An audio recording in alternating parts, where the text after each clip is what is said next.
Creating a project in VS Code IQ blocks is easy. Blocks can be dragged from the toolbox into the project workspace. There, blocks can be stacked together to create your project. You can also rearrange blocks by dragging them off of a stack and inserting them in a different spot in your project. At some point, you may want to delete a block from your project.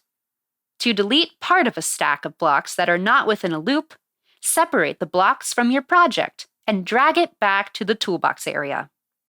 To delete a block that is in the middle of a stack, right-click on the block you would like to delete and select the Delete option.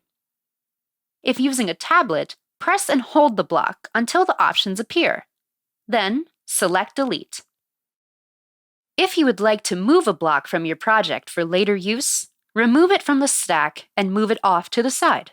Only blocks connected to the hat blocks will be downloaded.